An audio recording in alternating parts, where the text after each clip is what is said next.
नमस्कार साथियों। एक और प्रश्न आया है कि दौड़ने के वक्त बहुत से लोगों को हमने मुंह में रुमाल दाबकर दौड़ते हुए देखा है। क्या यह तरीका सही है या गलत है? तो देखिए मित्रों, जो यह प्रश्न पूछा है ये ग्रामीण परिवेश के एक मेरे साथी ने पूछा है और उन्होंने कहा है कि हमारे गांव के अंदर बहुत सारे लोग मुंह में रुमाल बंद कर कर भेजते हैं, तो कुछ अब क्या ये सही है या गलत है? तो 2 चीज़ों को मैं स्पष्ट कर दूँ, यदि आपको खाना खाना है, आपको 5 चपाती की भूख है और आपको 1 ही चपाती मिल रही है, तो क्या आपकी भूख शांत होगी? नहीं होगी। सेम इसी तरह से जब आपको ज़्यादा ऑक्सीजन की ज़रूरत है, तो उस वक़्त आप ऑक्सीजन को रेस्ट्रिक्ट करेंगे, ऑक्सीजन को कम कर देंगे, तो क्या आपको ज़्यादा फ्यूल या ज़्यादा एनर्जी मिल पाएगी?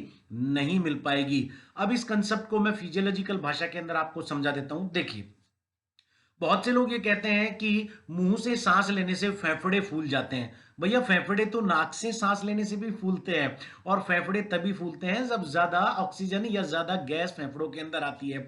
और उनका यह भी कहना है कि इससे थकान आ जाती है। इस प्रश्न का ये जो लॉजिक है, थकान आ जाती है, इसको साइंटिफिकली मैं समझा देता हूं कि हाँ, थकान आती है।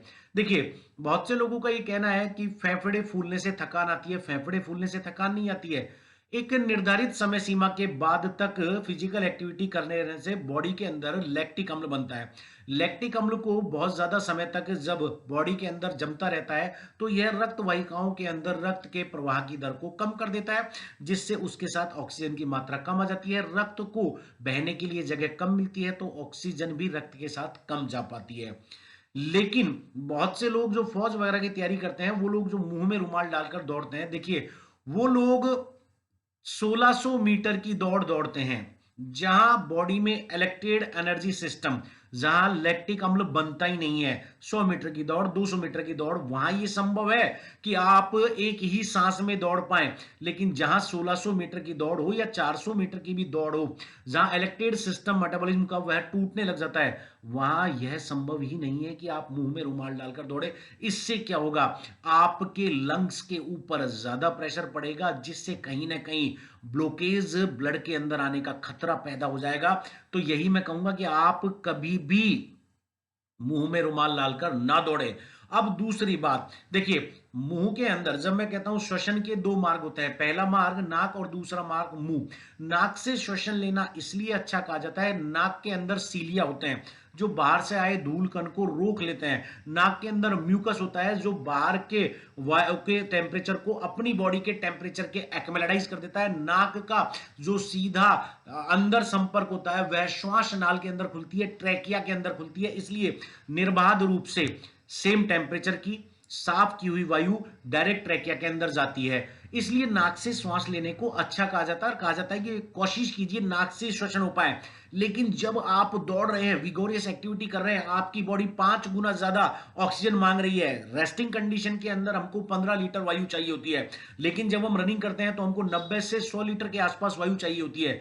तो इस वक्त नाक सफिशिएंट नहीं हो पाती है कि आपको समस्त वायु दे पाए, क्योंकि नाक का दाहिना और बाइना स्वर होता है और यह 72 स्वर के बाद नाक के जो इलेक्ट्रोल ऊतक हैं, वो इरेक्टाइल ऊतक क्या करते हैं? अपना श्वसन चेंज कर देते हैं, नहीं तो नक्सीर आने की समस्या हो जाती है। इसलिए इस वक्त अगर हम मुंह खोलकर मुंह से अतिरिक्त श्वास ले लें तो कोई बुराई नहीं है। बस एक बुराई है कि मुंह से श्वास में कई बार धूलकण वगैरह भी डायरेक्ट अंदर आ जाते हैं, लेकिन उसमें घबराने की कहीं बात नहीं है। ट्रेकिया के अंदर भी सीलियाज पाए जाते हैं। वो सीलिया खांस के माध्यम से, दांत के माध्यम से ऐसे अवर्जित पदार्थों को वापस बाहर निकाल देते हैं। यह वैज्ञानिक कारण होता है। तो आज के बाद आपके आसपास जो भी कोई दौड़ता हुआ साथी दिखाई दे, उस साथी को आपको यही कहना है कि भैया, मुंह बंद कर कर मत दौड़ो। जितनी ज्यादा ऑक्सीजन आ रही है आने दो, यह बॉडी के लिए फायदेमंद चीज है। और भी जो प्रश्न आपके हों आप पूछ सकते हैं। आपका स्वागत है। नमस्कार, जय हिंद, जय भारत। आपका भरत सिंह गुर्जर।